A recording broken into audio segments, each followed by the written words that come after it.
वाशिममध्ये 77 प्रकल्पामध्ये केवळ 20% इतका जलसाठा शिल्लक आहे। वाढत्या तापमानाचा परिणाम प्रकल्पावरती होतोय। एप्रिल महिन्यामध्ये तापमानाचा पारा 44 अंशांच्या पार। गोंदिया शहराला पाणी पुरवठा करणाऱ्या डांगुर्ली घाटावरती महाराष्ट्र जीवन प्राधिकरणानं बंधारा बांधला। बंधाऱ्यामध्ये 8 दिवस पुरेल इतकाच पाणीसाठा जमा आहे। शहरामधील 22,000 नळधारकांना दिलासा।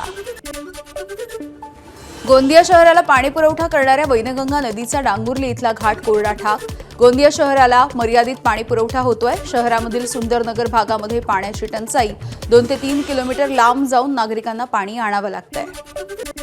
बीडच्या कोडवा सावरगाव गावामध्ये भीषण पाण्याची टंचाई। संतापलेल्या महिलांचा व्हिडिओ सोशल मीडियावरती व्हायरल। तात्काळ उपाययोजना करण्याची मागणी।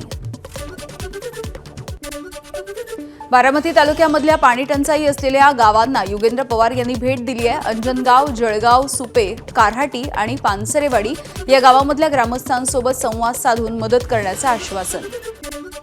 शाळांना उन्हाळी सुट्टी आणि सलग 3 दिवसांच्या सुट्टीमुळे रायगडमधील समुद्रकिनारे हाऊसफुल।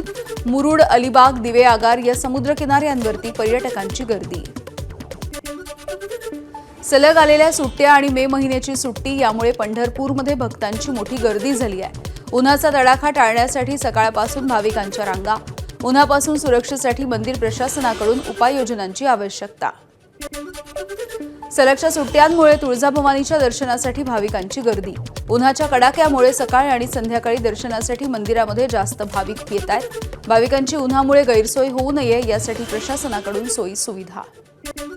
सलग 3 दिवसांच्या सुट्ट्यांमुळे संभाजीनगरमधील श्री घृष्णेश्वर मंदिरामध्ये भाविकांची गर्दी झाली, तर वेरूळ लेडी परिसरामध्ये पर्यटकांनी गर्दी केली आहे। घृष्णेश्वर मंदिरामध्ये दर्शनासाठी रांगेत उभ्या असलेल्या भाविकांना कूलरची व्यवस्था। बीडच्या परळीमध्ये सोमवारी मांस विक्री बंद राहील। परळी नगर परिषदेचा महत्त्वाचा ठराव। ज्योतिर्लिंग क्षेत्र असल्यामुळे सोमवारी मांस विक्री बंद करण्याची सामाजिक कार्यकर्ते शिवकुमार केदारी यांनी केली होती मागणी।